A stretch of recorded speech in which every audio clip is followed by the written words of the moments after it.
자, 이 시간 말씀 보겠습니다. 말씀은 에베소서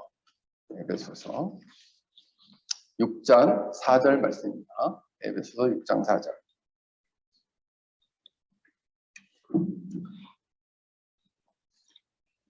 자, 말씀을 읽겠습니다. 함께 읽겠습니다. 시작. 또 아비들아 너희 자녀를 노엽게 하지 말고 오직 주의 교훈과 훈계로 양육하라. 아멘. 우리 잠깐 기도하겠습니다. 거룩하신 하나님, 이 시간 저희들이 말씀을 읽겠습니다. 우리 어린 생명들에게 하나님 듣고 깨달을 수 있는 총명함을 주시고 또 이 말씀을 통해서 인생의 표대를 삼으며 우리 어린 생명들 영혼 가운데 하나님의 놀라운 영적인 부흥과 은혜를 주옵시고 또 우리 살아가는 성도들의 심령 가운데에도 하늘문을 활짝 여시사 성령 하나님 강하고 급하게 역사하여 주심으로 말미암아 우리의 심령과 영혼과 골수를 쪼개고 우리의 삶을 쪼개고 역사하여 주시옵소서. 건설구자를 성령의 장종에 붙으시길 비오며 예수님의 이름으로 기도하옵나이다. 아멘. 오늘 말씀의 제목은 우리 어버이 주일을 맞아서 자, 우리 한번 제목 같이 읽어볼까요? 시작. 부모의 양육과 순종하는 자녀라는 제목을 가지고 오늘 말씀을 전하고자 합니다. 아프가니스탄에서 실제로 일어난 일인데 2003년도에 아프간에 주둔했던 아프간 군인들이 한 마을을 갔답니다. 그 마을에 갔더니 그 마을에 가니까 그 마을 중심에는 우물이 없어가지고 거기에 있는 이 안행들이나 부녀들이죠. 부녀들이 큰 강가까지 수킬로를 걸어가가지고 매일매일 물을 길어오더라고요. 그래서 참 너무 안타깝다 이런 마음이 들어서 이 미군 해병대가 마을 중심에 크게 우물을 파답니다. 아주 우물이 콜콜콜 쏟아지게 우물을 파답니다. 그리고 이제 며칠 지났는데 보니까 다시 우물이 메꿔져 있는 거예요. 그리고 다시 이 부녀들은 이 아낙네들은 저 강가까지 멀리 가서 물을 떠오는 거죠. 그래서 참 이상하다. 탈레반이 와가지고 이 우물을 메꿨나 해가지고 다시 해병대가 와가지고 다시 우물을 팠대요. 다시 우물을 나오게 했더니 또 며칠 지나니까 우물이 또 메꿔져 있더래요. 그래서 이거 이상한 일이다 그랬더니 그 마을에 있는 여인들이 그 당시에 와 있는 한 중군 기사에게 얘기를 했답니다. 사실 그 우물을 우리가 메웠습니다. 이렇게 얘기했다. 그래서 아니 이 미군 군인들이 여러분들의 복지를 위해서 너무 물 떠오는 게 매일매일 힘드니까 여러분들을 위해서 이렇게 물을 파줬는데 왜 이 우물을 메꿨습니까? 라고 말했다는 거죠. 그랬더니 하는 얘기가 사실 우리가 강가에 가는 것은 이 고난과 고통이 아닙니다. 이것이 하루의 유일한 휴식의 시간입니다. 이렇게 얘기합니다. 거기에서 끊임없이 싸우는 전쟁에 대한 소식을 서로 나누고 또 서로의 안부를 묻고 또 서로의 어려움들을 여자들끼리 서로 나누면서 유일하게 남편의 압제, 남편이 특히 이 아프간은 남자와 함께 별을 나가지 않으면 함께 나갈 수 없어. 혼자 못 나가요. 이 탈레반의 통치는 그렇거든요. 그래서 유일하게 강가에 물도로 가는 것이 유일한 휴식이었는데 이 마을 중심에 딱 우물을 파니까 우리는 원형 감옥에 갇힌 것 같습니다. 이렇게 얘기를 했답니다. 그러니까 어떤 사람의 선의를 가지고 한다고 할지라도 상대방의 입장을 전혀 생각하지 않는 선의는 이렇게 고통을 줄 수 있다는 거예요. 그래서 이것을 사자성어로 말하면 역지사지라고 합니다. 역지사지. 역지사지. 우리 친구들 중에 나 이 뜻 안다 하는 친구 손들어. 있을까? 그 손 든 거야 이거? 아니야. 역지사지는 무슨 뜻이냐면 상대방, 다른 사람의 처지를 바꾸어 생각하라 이런 말이에요. 그 사람의 처지나 그 사람이 놓여 있는 형편을 생각해보고 이해하고 그의 감정까지도 느껴라 이런 말이에요. 그래서 여러분들에게 오늘 굉장히 중요한 팁을 드릴게요. 굉장히 중요한 팁을 드릴게요. 굉장히 중요한 원리를 여러분에게 가져드릴게요. 인간이 살면서 인간이 살면서 모든 인생을 사회생활은 다 사람과 사람과의 인간관계예요. 근데 그 인간관계의 가장 중요한 것이 바로 뭐냐면 그들과 소통하는 거예요. 마음을 나누고 대화를 나누고. 근데 인간관계 안에서 소통을 못하면 관계 자체가 시작이 안 돼요. 무슨 말인지 알죠? 관계 자체가 시작이 안 돼요. 그래서 그 사람들과 관계를 맺고 그 관계의 시작을 하려면 소통을 해야 되는데 그 소통 이전에 해야 되는 것이 하나가 있는데 그게 바로 뭐냐면 공감이다. 공감. 다른 사람의 생각이나 처지나 마음을 이해하고 그의 감정을 파악하고 그의 감정과 생각의 입장에 서는 거예요. 이것을 공감이라고 합니다. 공감. 이 공감이 안 되면 소통이 안 되고 소통이 안 되면 인간관계의 시작이 안 됩니다. 그래서 여러분들 나중에 돌아보면 목사님 나 내 주위에는 친구가 하나도 없어요. 나 혼자예요. 나 완전 외톨이에요. 그 왜 그래요? 이게 안 돼서 그래요. 공감이 안 되고 공감이 안 되니 소통이 안 되고 역지사지가 안 되니 다른 사람을 이해하지 못하고 이해하지 못하니 혼자서 일방적으로 말만 하니까 다 싫어요. 주고받는 게 돼야 되거든요. 주고받는 게. 이게 안 되면 어떻게 될까? 친구와 좋은 관계를 맺을 수가 없어요. 좋은 친구를 만날 수도 사귈 수도 없고 나중에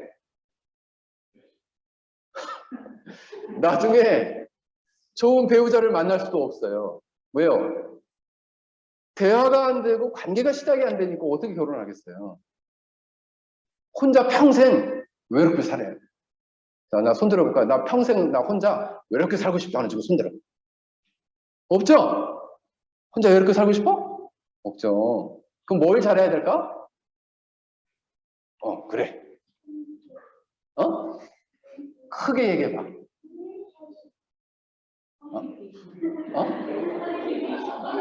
커뮤니케이션.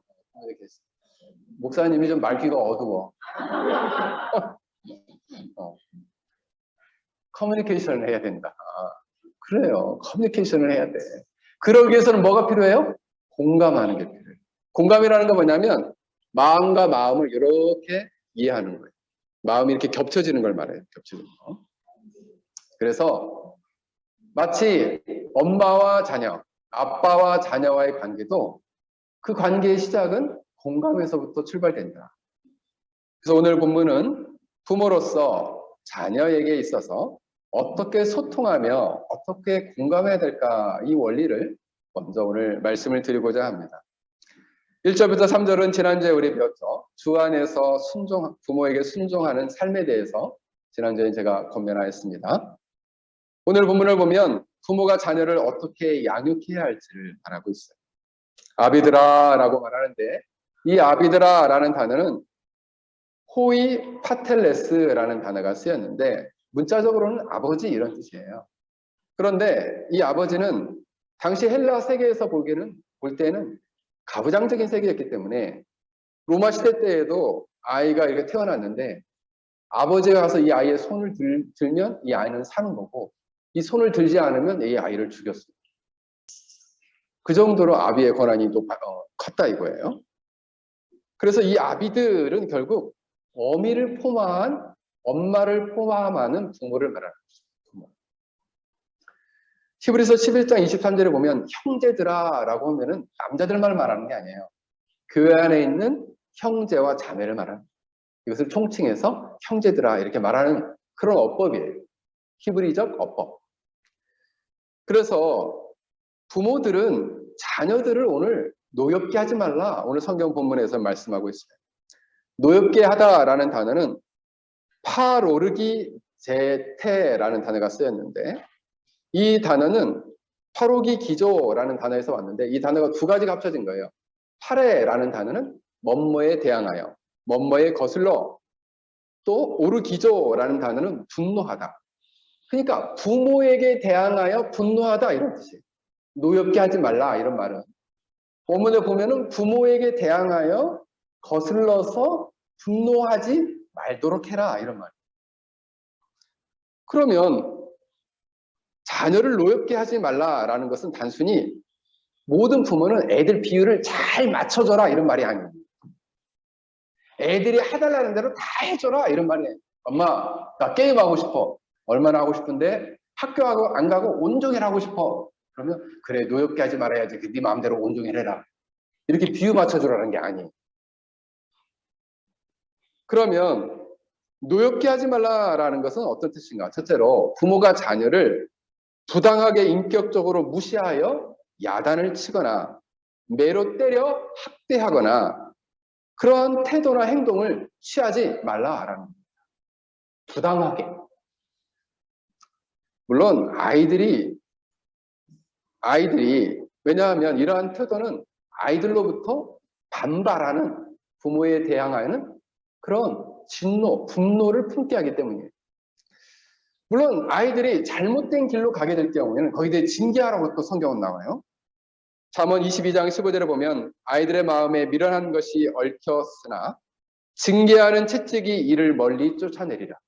징계하는 채찍이 아이를 밀어내면서 건져낸다는 거예요. 잠언 29장 17절을 보면 내 자식을 징계하라. 그리하면 그가 너를 평안하게 하겠고 또 내 마음에 기쁨을 주리라. 그러니까 아이를 징계하면 아이가 나중에 부모를 평안하게 할 거라는 거예요. 그 얘기 뭐예요? 아이가 올바라질 것이다. 이런 말이죠. 그런데 잘못된 길로 가는 자녀를 그래 노엽게 하지 말아야지. 괜히 성질 건드려가지고 내가 이 아이 성질 건드려서 애 성격만 나빠지겠지. 그냥 내버려둬라. 방치하라 이런 말이 아니에요. 잘못된 길로 가게 되면 그 잘못을 일깨워주고 올바른 길로 가게 하는 것이 부모의 역할이죠.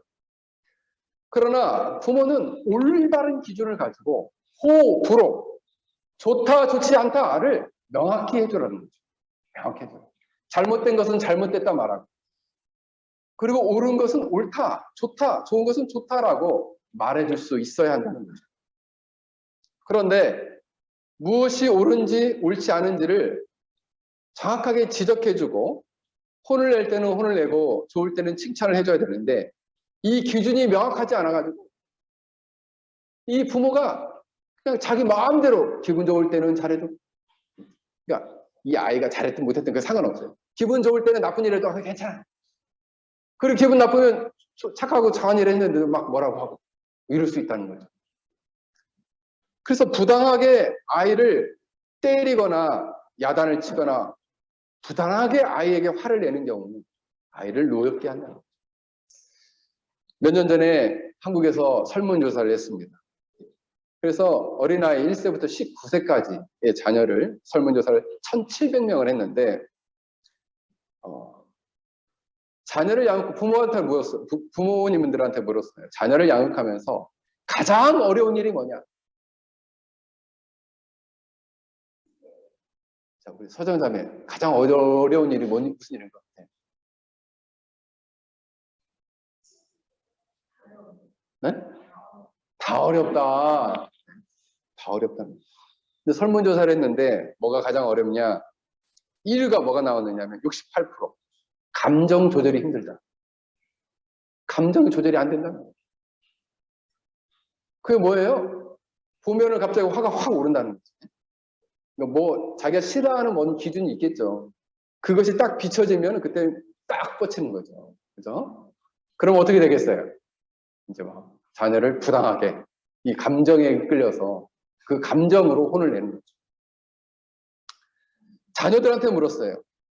그러면 다시금 그러면 자녀들이 부모에게 물었어요. 자녀들에게 가장 걱정되는 게 뭐냐? 43%가 자녀의 성격이 걱정된다. 그러니까 자기가 감정 조절 안 되고 막 화를 내니까 자녀 성격이 어떻게 될까 걱정된다. 본인이 화를 내면서 그렇게 생각을 한다는 거예요. 청소년들한테 물었어요. 그러면 엄마 아빠에게 가장 바라는 게 뭐냐? 1위가 뭐냐면 엄마에게 바라는 거 1위. 감정 조절을 잘하는 엄마. 이게 1위예요. 엄마가 제발 감정 조절 좀 잘했으면 좋겠다. 너무 화를 많이 낸다. 화가 많은 엄마. 난 정말 싫다. 이런 친구들 있죠? 막 고개를 끄덕이는데. 그래. 그런 친구들 있어요. 또 그러면 아빠에게 가장 원하는 게 뭐냐? 1위가 뭐냐면 많이 놀아주고 대화하는 아빠. 이런 아빠로 원한다. 그런데 왜 왜 부모들이 자녀를 대할 때 감정 조절에 실패하는가? 왜냐하면 부모에게 있어서 자식은 만만하기 때문에 그래요. 만만해가지고 쉽게 여겨지기 때문에 쉽게 화를 내고 쉽게 야단을 친다. 만만하게 보지 말라는 거예요, 자녀를. 자녀를 너무 쉽게 봐서는 안 됩니다. 그렇기 때문에 아이들을 보면은 욕심이 앞서고 그 욕심과 기대에 못 미치면 뭐예요? 야단과 매를 든다 이거죠. 자기 감정을 못 이겨가지고. 그래서 여러분 화가 확 치밀면은 어떻게 하면 좋을까요? 화가 확 치밀어. 어떻게 하면 좋아요? 우리 주선자매 화가 확 치밀어. 그럼 어떻게 하면 되겠어요? 아이스크림 먹어. 아이스크림 먹어.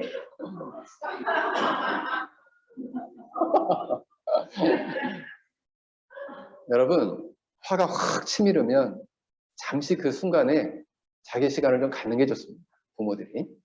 그리고 자기 시간에 그래 내가 참으리라 하나 둘 셋 이러지 말고 그래서 자기 시간을 갖고 사실 기도를 해야 돼요. 믿는 사람. 하나님 제가 이 화난 감정에 너무 치우쳐서 사로잡히지 않도록 하나님 도와주십시오. 내가 주님의 마음으로 이 아이를 바라보고 공감할 수 있는 은혜를 주옵소서 라고 기도해야죠. 신자라면. 그렇죠? 그래서 엄마 아빠가 가장 먼저는 마음을 잘 지켜야 됩니다. 아이를 키우면서 마음을 잘 지키는 것이 감정 조절의 첫 번째예요. 마음을 잘 지키고 그리고 이 아이의 현재 생각이나 감정을 읽으려고 파악하려고 애써야 한다는 것이죠. 그러나 여기서 중요한 것은 바로 뭐냐 하면 만약 감정 조절에 실패해가지고 아이를 혼내면 제일 좋은 방법은 부모가 사과하면 돼요. 내가 이러이러한 것 때문에 화가 나서 너한테 미안하다. 생전 사과 한 번 안 한 사람이 있어요. 부모인데도 자녀한테 미안하다고 할 수 있잖아요. 그렇잖아요? 근데 화를 냈으면 너는 내가 네 부모니까 너는 나를 이해해야지. 이러면서 그냥 넘어가 버려요. 그러면 아이한테 자기도 모르게 이 분노가 쌓이는 거죠. 근데 그냥 멜턱 없이 사투리인가요? 하여튼 그냥 무턱대고 그냥 갑작스럽게 아이를 혼내고 자기 감정이 못 이겨서 아이를 때리면 어떻게 돼요? 최근에 뉴스를 봤는데 엊그저께 5월 5일 날 SBS 뉴스였어요.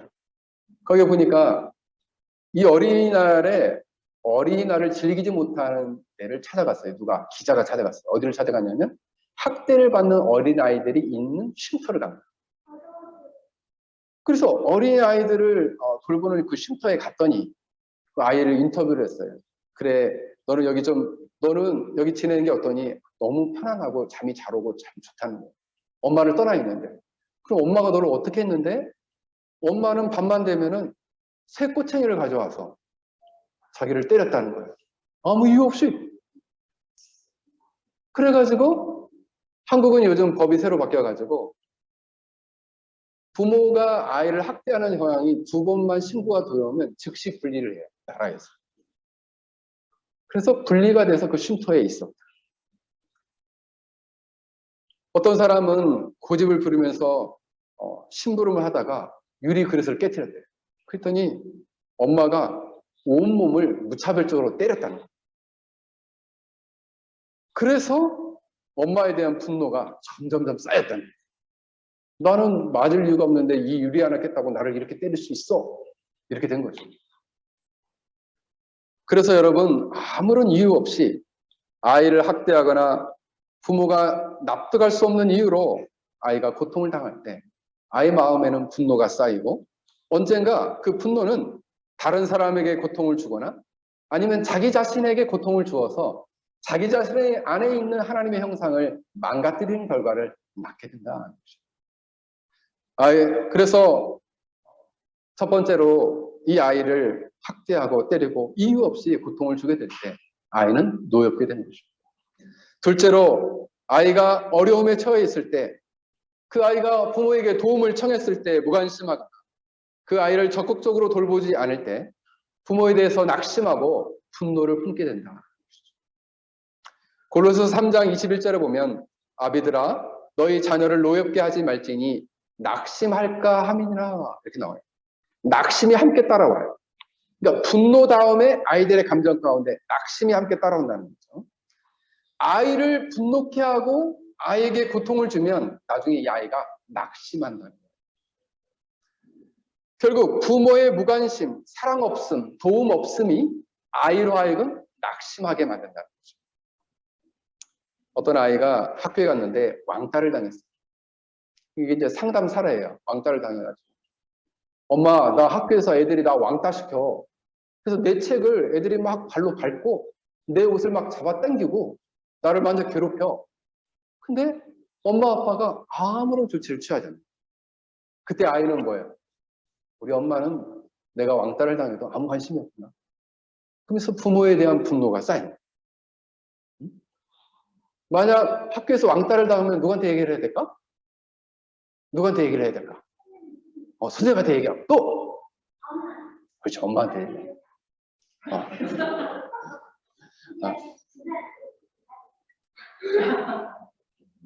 학교 교장한테 얘기해야 돼? 학교 교장 선생님한테 얘기해야 돼? 그래요. 도움을 청해야지. 적극적으로. 애들이 나를 괴롭혀요. 라고 말을 해요. 그것을 끙끙 앓고 있으면 안 돼요.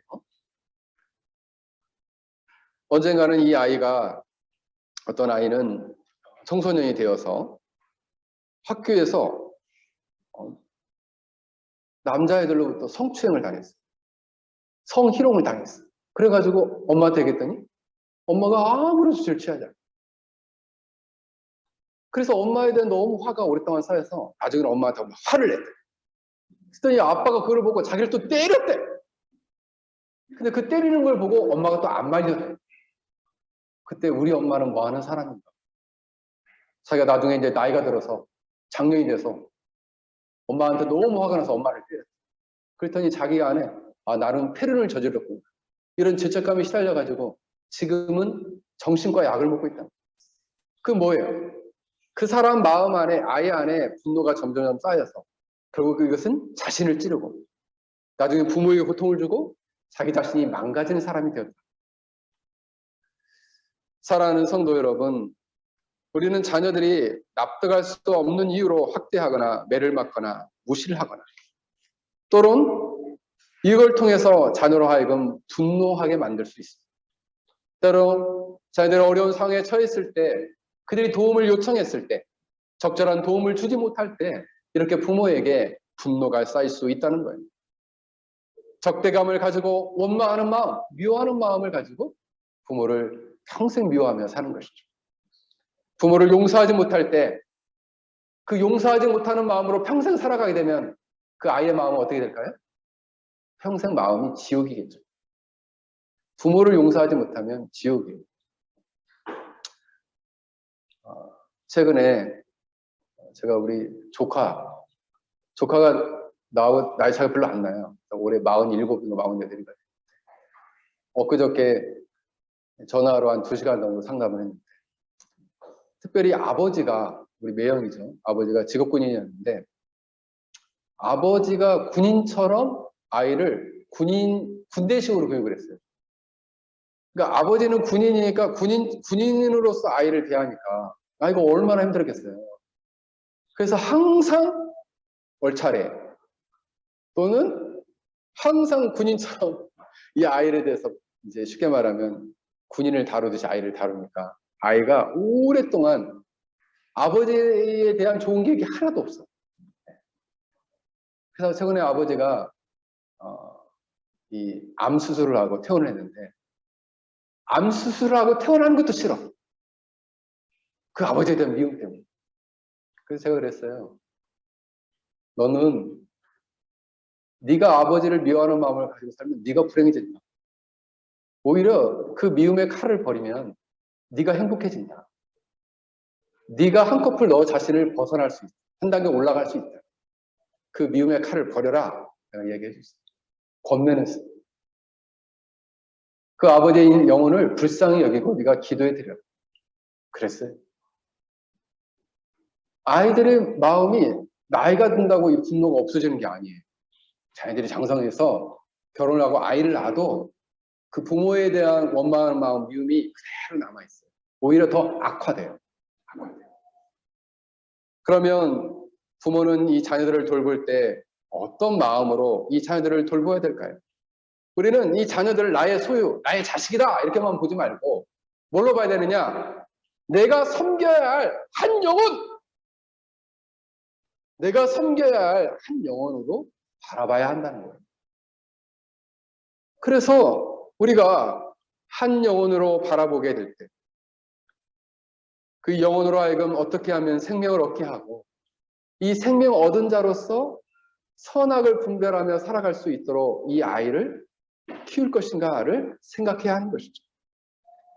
그래서 선악에 대한 옳고 그름에 대한 분명한 기준을 가지고 이 아이를 양육하되 하나님의 사람으로 한 영혼으로 소중히 여기며 이 아이의 인생을 한 영혼으로서의 인생 전체를 바라보는 안목을 가지고 이 아이를 키워야 한다는 거예요.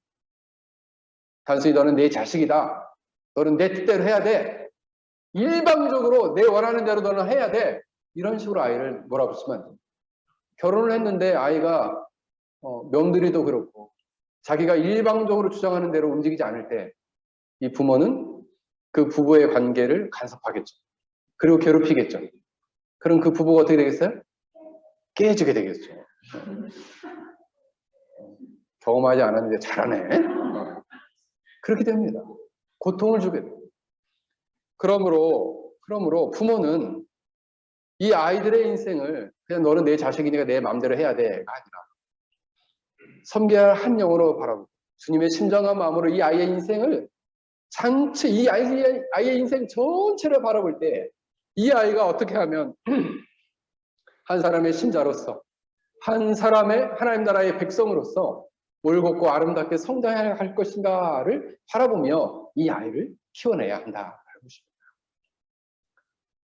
이렇게 이 아이를 인생 전반에 있어서 올바른 방향으로 이끌어주는 좋은 부모가 되기를 주의 이름으로 간절히 축원합니다. 그러면 우리는 이 아이를 올바른 기준을 가지고 아이를 가르쳐야 할 텐데 어떤 방향으로 이 아이를 무엇으로 가르쳐야 할까요? 어떤 길로 인도해야 될까요? 오늘 성경은 이렇게 말합니다. 오직 주의 교훈과 훈계로 양육하라. 신앙 교육의 목적은 우리 아이들을 교육하는 궁극적인 목적은 이 자녀들로 하여금 주님의 뜻을 깨닫고 그 주님의 뜻에 순종하는 하나님의 자녀여 백성으로 길러내고 키워내는 데 있어요. 다시 말씀을 드립니다. 우리가 자녀들을 양육하는 목적은 이 아이를 하나님의 자녀여 백성으로 하나님의 뜻을 알고 그 뜻에 순종하는 아이로 키워내야 되는 사명이 부모에게 있다는 거예요. 그러기 위해서는 첫 번째 주의 교훈으로 양육하라. 이렇게 말씀하고 있어요. 자기 감정 땡기는 대로 감정에 의해서 아이를 양육하지 않고 무엇으로? 주의 교훈으로 양육하라. 교훈이라는 단어는 퀴리오스, 주의라는 말이에요. 그 다음에 파이데이아라는 단어인데 이 단어는 교육, 훈련, 징계 이런 뜻이에요. 그러니까 주의 교육, 주의 훈계, 주의 징계로 이 아이를 가르쳐라, 양육하라 이렇게 말씀하고 있어요.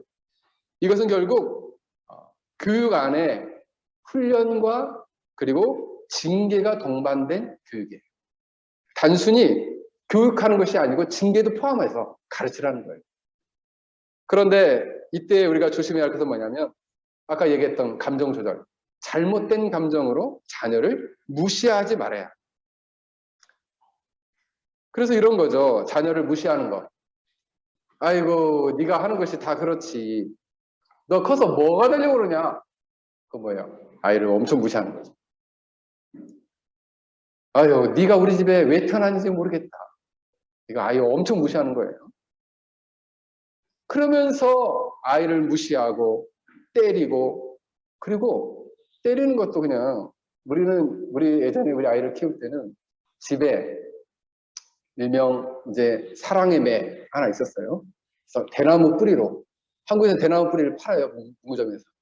대나무 뿌리 엄청 아프거든요. 그래서 때릴 때도 이렇게 그냥 종아리에 딱 걷거나 손바닥을 따끔하게 딱 이렇게 때리고 끝났는데 어떤 부모는 승질나면 손이 날라가. 제가 한국에서 이마트를 갔는데 아이가 막 자지러지면서 엄마 아빠가 있는데 울면서 이 앞에 있는 이 물건을 사달라고 막 펑펑 울면서 막 짜증을 냈어요. 그랬더니 그 아빠가 사람 엄청 많은데 아이 뺨을 딱 때리는 거예요. 와, 저 아빠는 어떻게 된 사람인가? 인간이 아니구나. 이런 생각이 들었어요. 아이를 아무리 그런다고 사기 승질 난다고 그 자리에서 뺨을 딱 때리다. 집에서는 얼마나 때리겠어요. 그 밖에서 때리는데. 그렇게 되면 아이가 어떻게 될까요? 아이 안에 있는 하나님의 형상이 망가져요. 아이의 성품이 망가져요. 분노가 쌓여요. 나중에 나이가 들면은 정신적인 문제가 생겨요. 그렇게 아이를 때리면. 이런 것은 오히려 역효과죠. 그래서 아이를 교육할 때 주의 거룩한 말씀의 분명한 기준을 가지고 사랑으로 징계해야 되는 거죠. 징계를 할 때도 사랑으로 징계를 해요. 그러니까 가장 중요한 건 뭐예요? 부모가 분명한 기준이 있냐 없냐예요. 분명한 기준. 부모가 하나님의 성경의 올바른 원리와 신학 위에 서 있어야 되죠. 그래야지 옳다, 그르다를 잘 분간해 줄 수 있는데 부모가 이게 없으면 어떻게 될까요? 옳은 것 같기도 하고 틀린 것 같기도 하고. 그러니까 징계해야 될 때 징계하지 못하고 올바른 길로 이끌어줄 때 이끌어주지 못하는 거예요. 왜요? 부모가 준비가 되어 있지 않기 때문에. 그런 점에서 부모가 교리를 배우고 신학을 배우는 것은 매우 중요한 일이에요. 왜요? 옳고 그름이 분명하잖아요. 성경의 기준에 의해서 옳고 그름을 분명한. 그러나 이것을 율법적으로 너 이렇게 왜 안 했어? 너 이렇게 안 했어? 이렇게 안 한 건 죄야. 이렇게 계속 지적하면 내가 죄책감을 갖게 돼요. 그럼 그것도 안 좋아. 그럼 어떻게 하면 좋겠습니까? 하나님의 거룩한 말씀의 기준을 가지지만 항상 그 아이를 사랑 안에서 율법적인 태도로 징계하기보다는 주의 사랑 안에서 이 아이를 하나님의 사람으로 세우고자 하는 마음을 가지고 권면하고 때로는 기다려주고 때로는 따끔하게 혼내기도 하고. 근데 이 아이도 그걸 느낄 수 있어야죠. 그래서 유대인들은 자녀들을 훈육할 때 왼손으로는 아이를 껴안고 한 손으로는 매를 들고 이렇게 훈육을 했대요. 근데 이 아이가 매를 보면서 아빠, 엄마 너무 미워 이게 아니라 항상 품에 안아서 이 아이를 때리니까 한편으로는 부모의 사랑을 느끼면서 또 한편으로는 이 매가 사랑의 매구나라는 것을 느끼게 했다라는 거죠. 그래서 순서가 있어요. 실제로 부모가 매를 들 때는 말씀의 원리에 기초해서 매를 드는 이유를 밝혀야 돼. 너가 말씀의 기초에 비추어서 이러이러한 잘못을 했으니까 너는 한 대 맞아야 되겠다. 너무 잘못했니? 그래서 물어보는 거죠. 우리도 아이들한테 물어봤어요. 너를 이번에 이러이러한 잘못을 했지? 너 몇 대 맞을 거야? 그럼 우리 아들은 몇 대가 순서가 있잖아요. 한 대, 세 대, 다섯 대, 10대. 자, 너 몇 대 맞을 거야? 한 대만 맞겠다. 항상 한 대였어요. 우리 아들. 내가 한 대만 맞겠다. 그럼 한 대를 따끔하게 때려야 되는 거죠. 그래서 이 아이로 하여금 아 내가 잘못해서 맞는구나. 잘못을 알고 맞으면 아이가 매를 맞아도 분노가 안 생겨요. 근데 나는 잘못한 게 없는데 맞으면 분노가 생기죠. 그래서 아이에게 그래 너 이번에 한 대 그럼 맞는 거야? 동의를 구합니다. 그리고 벌을 주거나 매를 따끔하게 때리는 거죠. 그리고 때린 다음에 어떻게 해요? 안아주고 만약 종아리를 때렸으면 종아리에 약을 발라줘야지. 너 이놈 터져줄 때까지 맞았으니까 이제 한번 오늘 밤에 고생 좀 해봐라. 이러지 말고. 아픈 데를 때렸으면은 약을 발라주면서 그를 안아줘야죠. 안아주고 그리고 다시금 다짐을 시키는 거죠. 대화를 하면서 이제 앞으로 그렇게 하지 않을 거지 다짐을 시키고 그리고 마지막에 기도를 해주는 거예요. 이 아이의 영혼을 축복하는 기도를 해줘요. 그래서 이 아이가 매를 맞아도 나는 엄마 아빠가 나를 너무 미워해서 때리는 게 아닌 것을 나는 나를 사랑해서 내가 올바른 사람이 되라고 나를 이렇게 징계하시는 것을 난 알아요 라고 고백할 수 있어요. 두 번째로 오늘 본문을 보면 주의 훈계로 양육하라. 이 훈계라는 단어는 누데시아라는 단어가 쓰였는데 이 단어는 깨우치다 이런 말이에요. 깨우치다. 그래서 말과 수단을 통해서 사람을 교훈하고 가르치는 것을 말해요. 그러니까 이 아이에게 교훈과 훈계를 할 때 잘 깨우칠 수 있도록 소통하고 가르칠 필요가 있다는 거죠. 잘 깨우쳐주라 이런 말이에요. 그래서 이 아이로 하여금 무엇을 그러면 깨우쳐줘야 되느냐. 인간의 제일된 목적이 무엇인지, 우리가 왜 살아야 되는지, 삶의 목적이 무엇인지, 참된 믿음이 무엇인지, 참된 순종과 경건이 무엇인지를 가르쳐줘야 합니다. 더 나아가서는 웨스트민스터 소기리 문답 이러한 교리들과 중요한 교리들을 가르쳐줘야 하죠. 성경에 나타난 하나님의 구원의 놀라운 계획이 시간과 역사와 세계 안에 어떻게 흘러왔는지, 그래서 장차 하나님 나라가 어떻게 완성될지도 부모가 가르쳐줘야죠. 그러면 너는 이러한 사명, 이러한 목표를 가지고 살아야 돼 라고 가르칠 수 있어야 돼요. 누가? 부모가.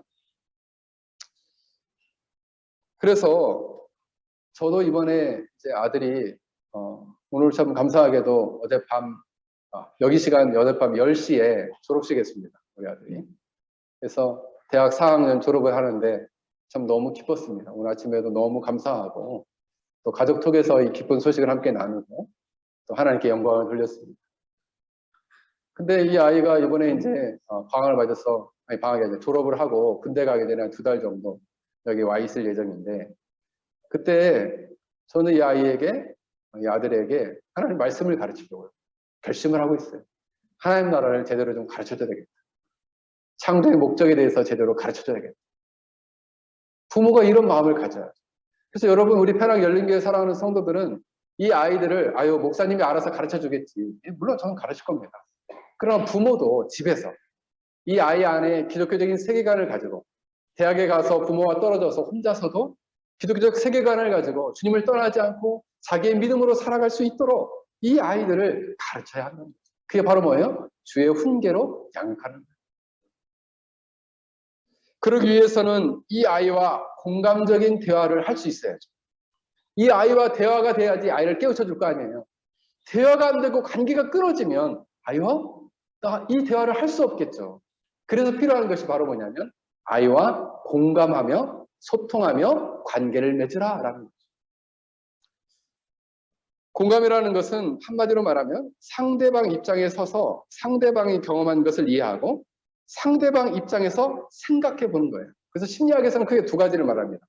인지적 공감, 감정적 공감. 인지적 공감이라는 것은 그 사람이 처한 상황이나 입장을 이해하고 노력하고 생각을 파악하고 심지어 그 표정을 통해서 감정까지 인지하고 깨닫는 거예요. 이게 심리학적인 인지적 감정에 대한 공감이에요. 더 나아가서는 감정적 공감. 그래서 파악된 감정을 주관적으로 자기가 느끼는 거예요. 그래서 그를 불쌍히 여기고 측은히 여기는 마음, 측은지심. 이것이 심리학적인 감정적 공감이에요. 그런데 저는 여기서 생각해 봤어요. 우리가 심리학적 관점에서 인지적 공감이나 감정적 공감으로는 충분치 않다. 예수 그리스도를 믿는 사람들은 한 사람의 영혼을 바라보고 영혼적 공감을 해야 된다는 생각이 들어요. 이 아이가 그가 가지고 있는 생각, 감정, 의지까지도 그 영혼의 3가지 기능이잖아요. 감정과 지성과 감정과 의지까지도 공감할 수 있어야 이게 영혼적 공감이에요. 예수를 믿는 사람은 아이에 대해서 그 영혼적 공감을 갖는 거예요. 여기는 3단계가 필요해요. 가장 먼저는 이 아이와 마음 겹치기. 마음을 공감할 수 있어요. 마음이라는 것은 사실 그 영혼의 지성과 감정과 의지가 활동하는 영역을 마음이라고 해요. 활동하는 공간, 활동하는 통로가 바로 마음이에요. 그 마음을 어느 정도 겹치기. 그 입장을 헤아리고 그 마음 앞에 서는 거죠. 그 다음에 그 마음을 가지고 아이를 공감해 주는 거예요. 아, 그렇구나. 아, 그랬어? 이렇게 공감해 주는 거예요. 아, 그렇구나. 어려운 일이 있으면 아이고 정말 힘들었겠다. 이렇게 공감해 주는 거예요. 그러면서 괜찮아 괜찮아 이렇게 공감해 주는 거예요. 누가? 부모가 해줘야지. 부모. 엄마가 일을 해주는 거예요. 내가 너 그럴 줄 알았어 이러면 어떻게 되겠어? 공감이 아니라 이제는 비난이죠. 비난. 공격이 됩니다.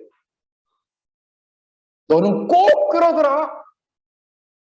제일 싫어하는 말이에요. 꼭 그러더라. 그러면 마지막에는 어떻게 하면 좋겠어요? 그 아이의 공감을 충분히 해주고 그 공감했다가 이런 생각을 했으면 아 너가 그렇게 생각하니 이런 면도 한번 생각해봐 라고 권면해 줍니다.